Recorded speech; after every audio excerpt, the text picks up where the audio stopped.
On today's show, the Rockets' big rally versus the Pacers comes up short. How Indiana's spacing and shooting really hurt Houston in this one. What we saw out of the Alperen Sengun, Steven Adams double big lineup, and so much more. It's all coming up right here at Locked On Rockets. This is Mission Control, Houston. Ignition sequence start.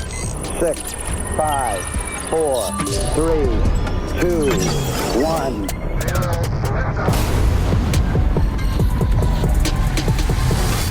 What's up, and welcome to another edition of Locked On Rockets, your daily podcast home for everything Houston Rockets basketball. As always, I'm your host, Jackson Gatlin, native Houstonian and credentialed media member. I'm also the host of Locked On NBA Thursdays. Be sure to follow along wherever you listen to your podcasts or on YouTube. Just search Locked On Rockets, where the best way you can help us grow our show is to listen every single day on a podcast platform of your choosing. Like, comment, and subscribe on YouTube. Also, subscribe to the daily Locked On Rockets newsletter. Would sincerely appreciate all of that support.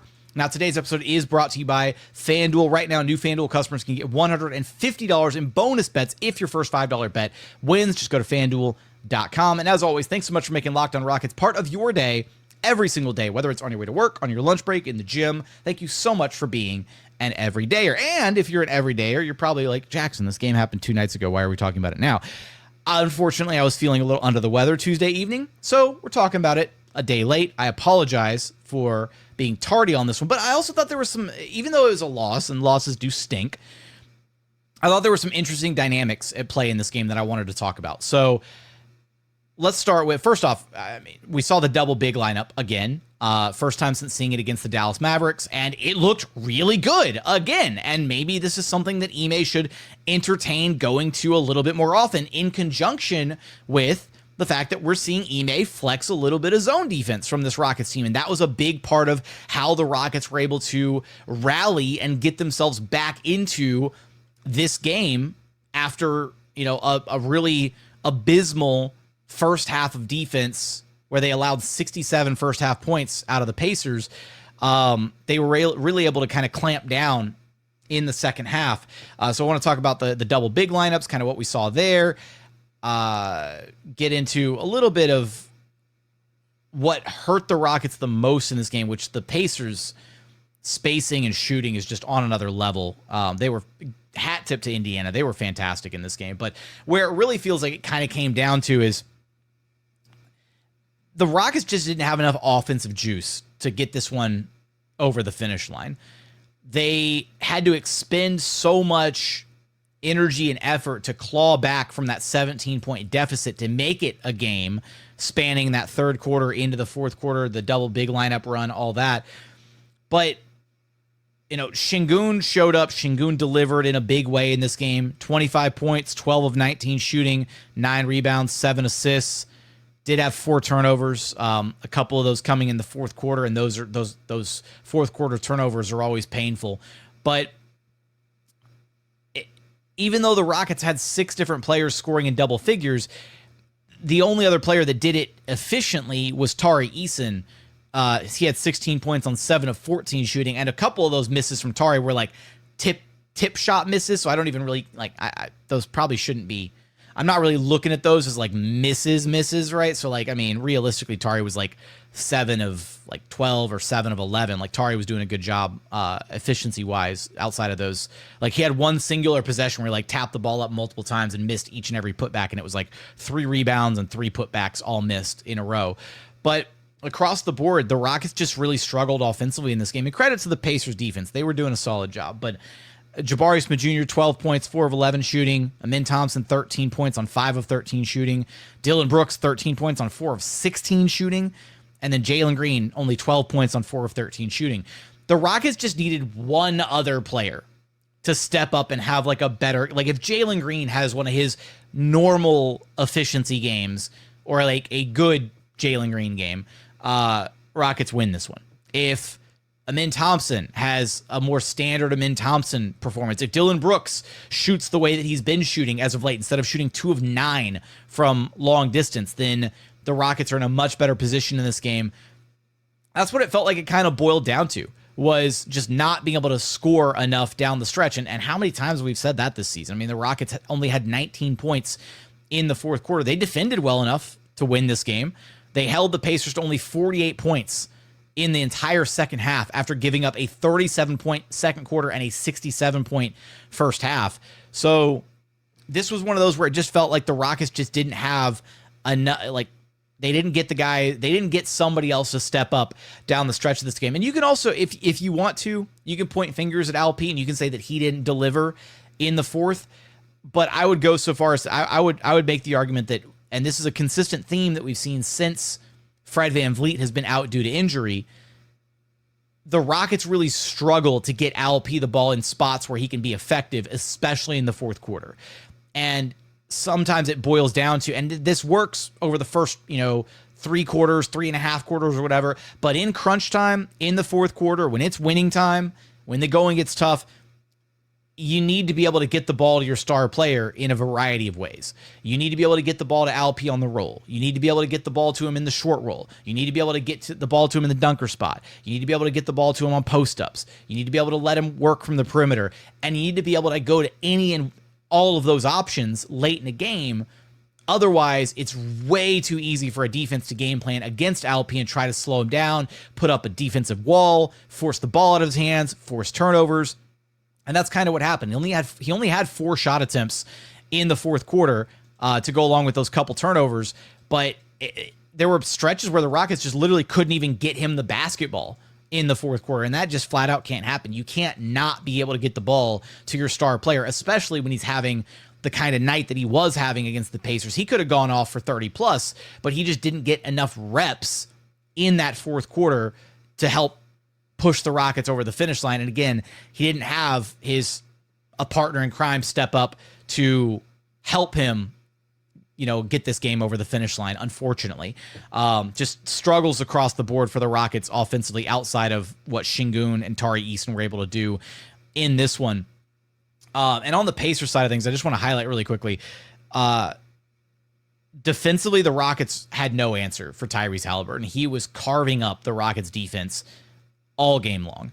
28 points, 9 of 16 shooting, 5 of 8 from downtown, 5 of 5 at the charity stripe, 15 assists, and only 2 turnovers. The Pacers as a team moved the ball incredibly well. They had 34 assists on 44 made shots. They're one of the best teams in the entire association at moving the basketball. All their role players do a phenomenal job of sharing the ball with one another. They constantly pass up good shot after good shot to generate great shots within the flow of their offense.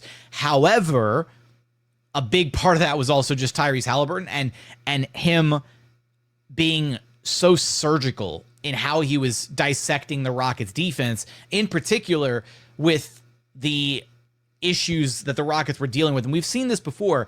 The Rockets struggle at times dealing with 5-out bigs. Other bigs that can space the floor out to the perimeter cause the Rockets problems. And in this game, whether it was Miles Turner, whether it was Thomas Bryant, Jarris Walker, Obi Toppin, didn't matter who it was, the Rockets bigs were really caught in a blender between trying to stay in position to get back out and contest on those open threes for the bigs, or guarding Tyrese Haliburton in the pick and roll and making sure to show enough to dissuade him from taking shots. The Rockets also had multiple moments of just flat out defensive miscommunication that led to literally wide open threes for Tyrese Haliburton. Like that's probably the one guy on the entire Pacers roster that you don't want to just gift wrap wide open threes to, and yet it happened on multiple occasions in this game. And that just can't happen. Like, he's number 1 on the scouting report for a reason, and the Rockets let him have an absolute field day in this one. So defensively, though, they were able to clean things up a bit in the second half. They were able to slow down the Pacers some, in large part due to their zone defense and the double big lineup that sparked the Rockets' rally in this game. We want to talk about that, as well as more moments from this game. We're going to get there in just one moment. First, today's episode is brought to you by BetterHelp. Who's in your support system? We all need people to lean on, whether it's friends, family, mentors, or professionals. Even the strongest leaders and athletes know that asking for help makes them better. Therapy is one of the best ways to build a strong support system. It's not just for tough times. It helps with setting boundaries, developing coping skills, and becoming the best version of yourself. Look, learning to ask for help can be hard. I've seen firsthand how valuable it is to have a support system that keeps you grounded and motivated. I'm somebody that's done therapy in the past, and I found it to be an incredibly cathartic experience to have an unbiased professional third party really help you walk you through some of the day-to-day problems that you might be dealing with. So build your support system with BetterHelp. Visit betterhelp.com/LockedOnNBA today to get 10% off your first month. That's BetterHelp, HELP.com/LockedOnNBA. And continuing on here at Locked On Rockets, your daily podcast home for everything Houston Rockets basketball. All right, I want to talk a little bit about this double big lineup that we saw for the second time now this season, legitimately the second time this season. Saw it first against the Dallas Mavericks, and it was really good. In that showing against the Dallas Mavericks, the Rockets really struggled in that game until they went to that double big lineup, and that lineup finished that game, if I'm not mistaken, the Rockets' double big lineup against the Mavericks finished a +10 with Sengun and Adams sharing the court at the same time. In this game against the Pacers, that lineup that sparked the comeback for the Rockets and got them back into this game, the Adams, Sengun, Tari, Eason, Thompson, Reed Sheppard lineup played 3 minutes together, and they were a +9 across those 3 minutes. They were able to cut a 17-point deficit and go on a 15-0 run that spanned the end of the third quarter and into the top of the fourth quarter, cutting it to a 2-point game, a one-possession game. 9 straight missed shots from Indiana. The Rockets' defense ratcheted up in a way that we hadn't seen at all to that point in the game, and in particular, they did it with their zone defense. And that's the interesting wrinkle here is when you can go to a zone, it's really hard to think about running Adams, Sengun consistently, that double big lineup, especially with today's NBA and how many wings and versatile bigs are out there that are going to space the floor. We just talked about how the 5-out spacing was really hurting the Rockets, in particular in the first half of this game. But when you go to that zone defense, and when you're able to do it with a lineup like what the Rockets did, with Adams anchoring the paint, Sengun is agile enough and is able to slide his feet enough on the perimeter to guard one of those lower spots in like a traditional 2-3 zone and to kind of just guard that little area of the floor. And then when you have wing defenders like Tari, Eason, and Thompson with their length and their speed and their defensive impact out there as well, it really worked. Like, that lineup tapped into something beautiful. And the Pacers really didn't have an answer for it. Rockets went on that insane run. They made it a game. And then, unfortunately, Adams had been playing for I don't know how many minutes straight, and Ime had to give Adams some rest on the bench. And then later, he had to come back with Adams to replace Sengun in order to give Sengun a breather.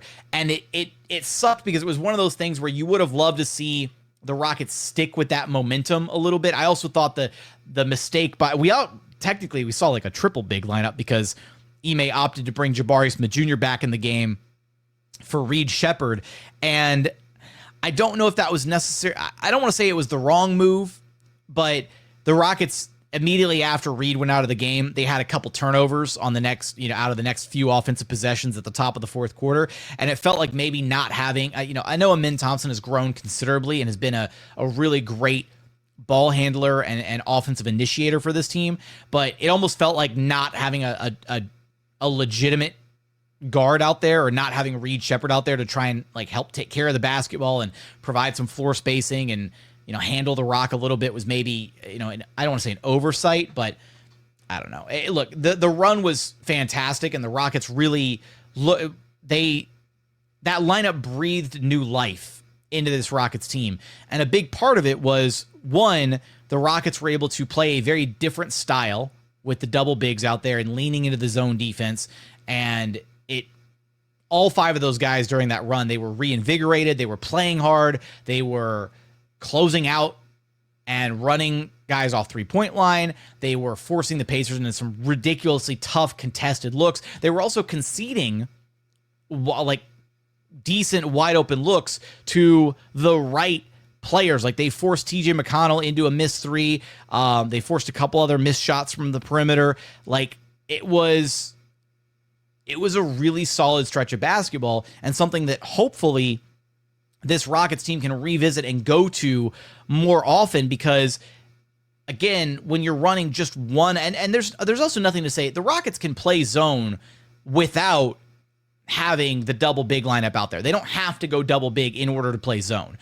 But by going double big, what that also allowed the Rockets to do is it forced one of the Pacers' wings to guard Alperen Sengun. And that was, I thought, a nice little wrinkle by Ime Udoka, because you can't park a wing on Steven Adams. He's going to dominate down low, and he's going to get any potentially missed shot is going to turn into an offensive putback or free throws or whatever. So the Pacers had to leave their big on Adams, which meant that Alp was getting checked by Siakam or Obi Toppin or just one of the wings up and down the Pacers roster, instead of being guarded by Miles Turner or Thomas Bryant or whoever.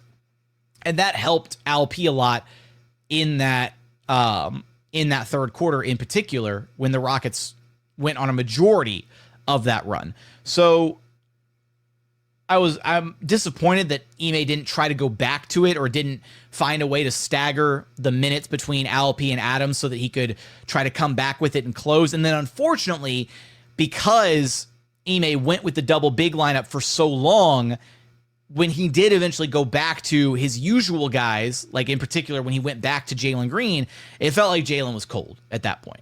It felt like Jalen, basically had no rhythm at that stage in the game.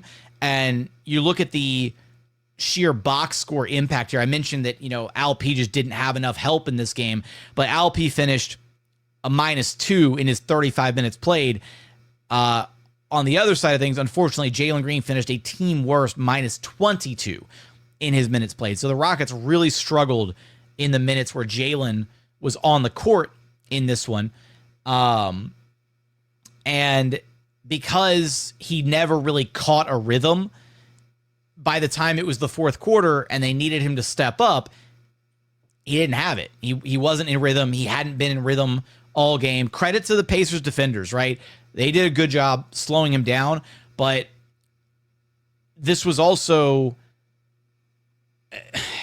the turnovers were pretty brutal from Jalen in this one. And in fact, I want to talk about the turnovers here in just a moment, but I want to get one more thought in about the double big lineup. One of the benefits to the double big lineup is Steven Adams has been so impactful and so productive in his minutes, but he's essentially like artificially capped on a game-by-game basis if he's only playing the minutes that Alperen Sengun's not playing on the court, right?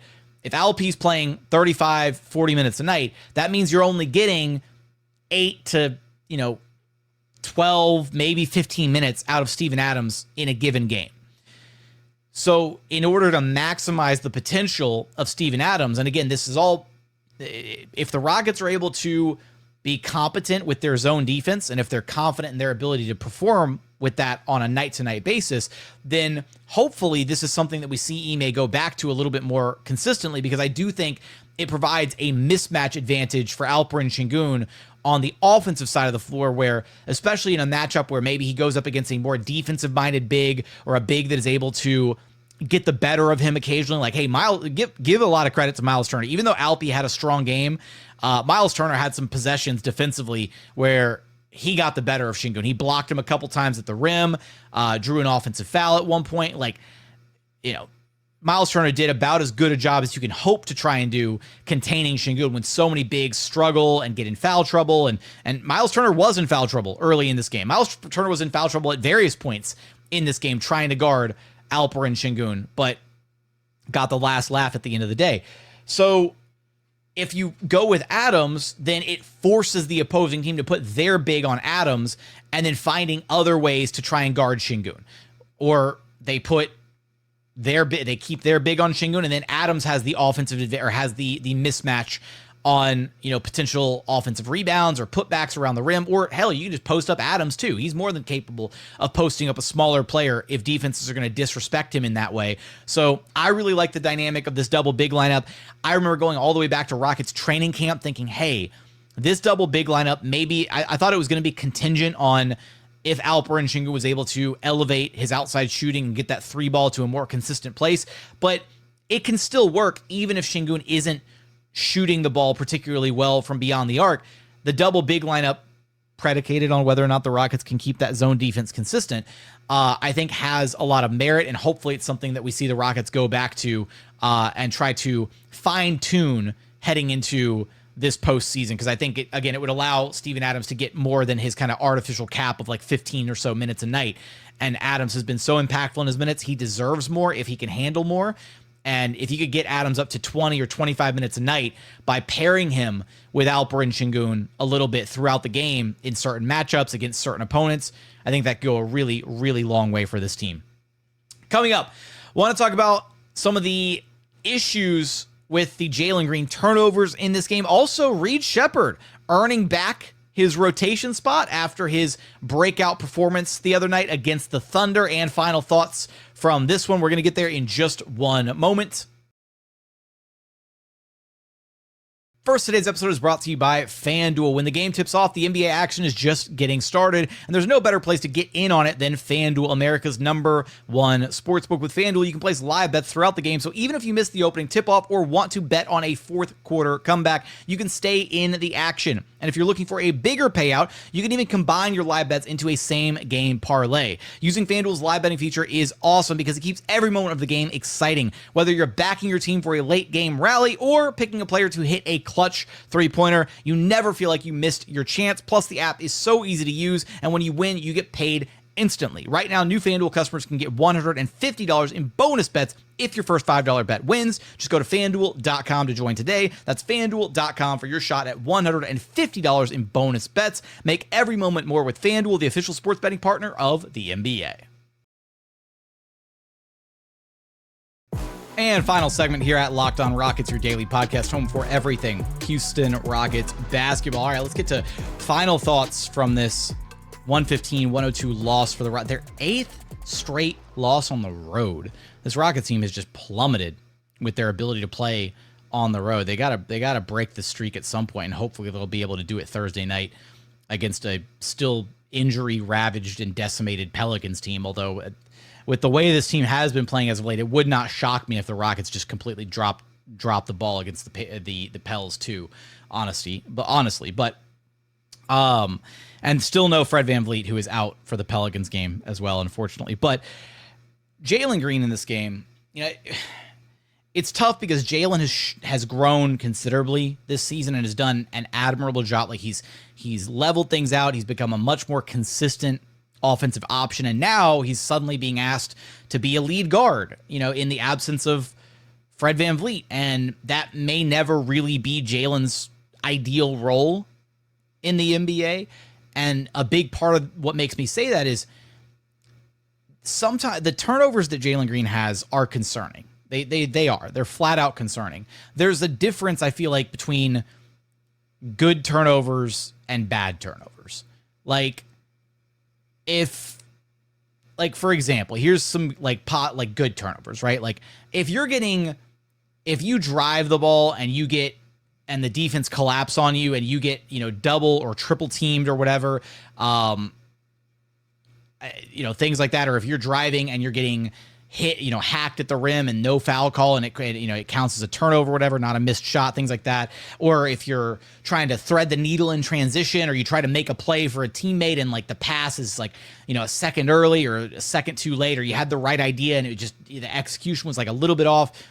Those to me are good turnovers. And you see plenty of the NBA's most elite playmakers and primary ball handlers and offensive initiators and whatever. They have tons and tons and tons of good turnovers every game. Any player who handles the basketball as much as some of the primary ball handlers in the NBA do, guys and not even just the heliocentric guys, right? Not, basically guys who are primary initiators of their respective offenses. You're going to have some turnovers. You absolutely are. But the turnovers that Jalen routinely has are concerning because they're not good turnovers. They're literally unforced errors, like a sloppy pass here or there, or God, the ones that are just absolutely brutal are the ones where he just has a loose handle, right? Where he's just too laissez-faire with the ball and lets a defender get in there and poke check him.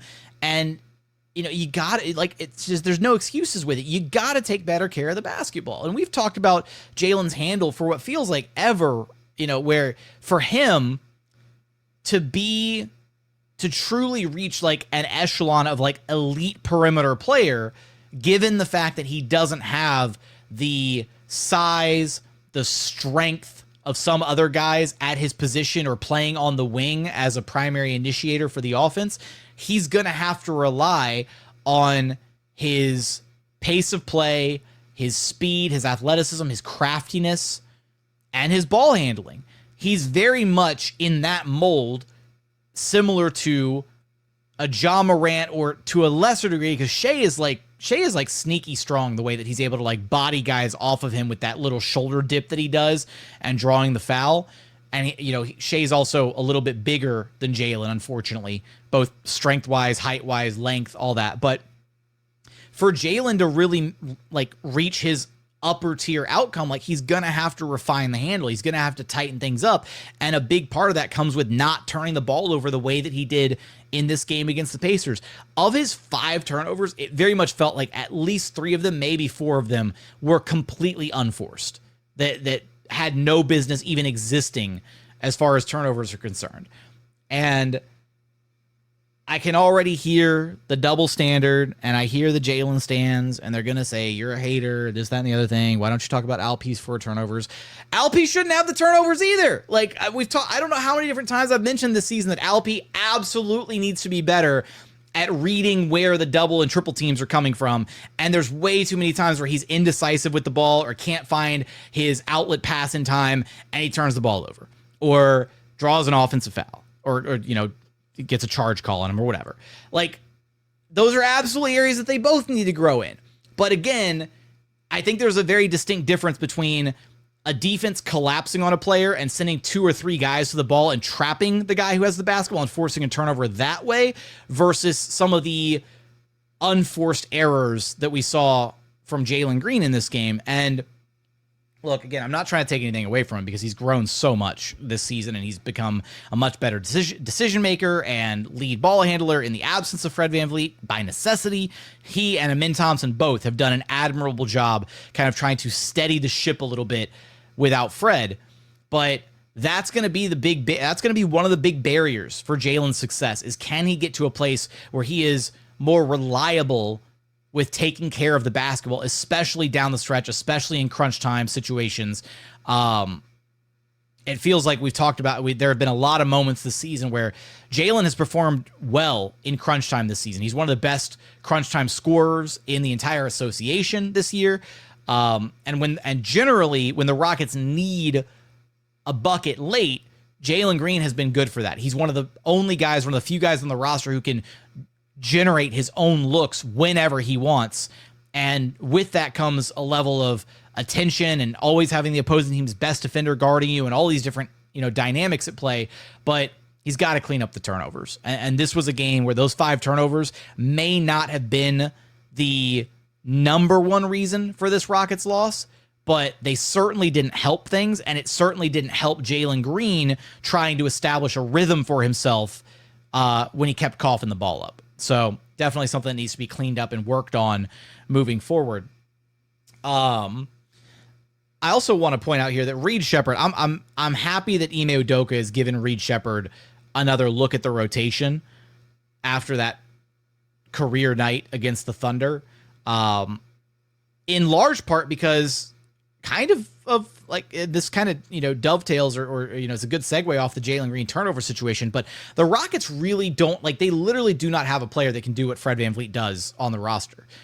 And Reed is going to be the closest to be able to provide kind of like a spitting mirror image of what Fred can do, but he's still a ways away. He's still just a rookie, right? He's still incredibly young, incredibly raw, and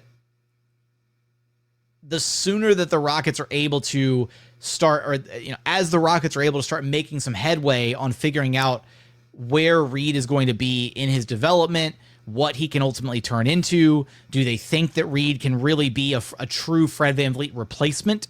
Because right now, like, I'll tell you what, Fred's agent is absolutely salivating at the thought of negotiating a new contract with this Rockets team, given how bad things have looked ever since Fred went down due to injury. And because the Rockets' only alternatives to Fred at this point are Jalen Green, Amin Thompson, Aaron Holiday, and Reed Sheppard, like, things don't look great for this Rockets team. Amin has gotten exponentially better as a primary initiator and a ball handler. He still has a ton of ways to go as far as that in that regard. Jalen, I again, with the loose handle and with the turnovers that he's prone to and stuff, don't know if he's ever going to truly be like your 1A primary ball handling option, or if he's more suited for a role playing next to a more traditional point guard, a guy who can be the table setter for him so that he can just focus on being that elite 2-guard scoring prospect. You know, Jalen was kind of shoehorned into being the primary ball handler at times because of the absence of Fred VanVleet. So don't know if that's the long-term solution. Aaron Holiday is certainly not the long-term solution. And Reed, to this point in his rookie season, has been a bit underwhelming, to be completely honest. So if there's a silver lining for any more extended time that Fred is going to be missing this season, it's that the Rockets can potentially get a good look at Reed Sheppard here post All-Star break, and hopefully he shows the organization something over these final, however many games we're down to now. What is it, 20 games left? Over these final 20 games, that gives the Rockets organization confidence that, you know, if push comes to shove, if the negotiations don't go well with Fred, or if he wants an exorbitant amount of money to come back next season, if they do decide to decline the player option, because that's still an option. They could just pick up the player option and have him on an expiring deal. So that's still a possibility, rather than inking a brand new deal for, 4 years, $120 million or something ridiculous for Fred. If Reed gives them the confidence that he's going to be ready sooner rather than later to potentially take over the starting point guard duties, or at the very least be a consistent contributor off the bench, and then you can run with Jalen and Amin as your starting 1 and 2, and hopefully run the offense that way, and maybe lean a little bit more into Alperen Sengun or something to kind of offset the loss of Fred VanVleet. Maybe that's an outcome. That's a possibility, but I like that Ime is, went back to Reed, gave him a shot, and hopefully Reed sticks in the rotation and is able to find a way to produce, because he's going to be very important to the Rockets' future, especially with the question marks surrounding the future of that point guard position. But with that, that's all I got for this one against the Pacers. I am curious your thoughts. Do you want to see more of the double big lineup with Sengun and Adams? How do you feel about that? How do you feel about Jalen Green in that lead guard role? What can he do to cut down on those turnovers? Give me your thoughts in the YouTube comments. Remember, the best way to help us grow our show is to listen every single day on a podcast platform of your choosing. Like, comment, subscribe on YouTube. Subscribe to the daily Locked on Rockets newsletter as well. But as always, thank you so much for watching. Thank you so much for listening. And we look forward to having you back right here at Locked on Rockets, your daily podcast home for everything Houston Rockets basketball.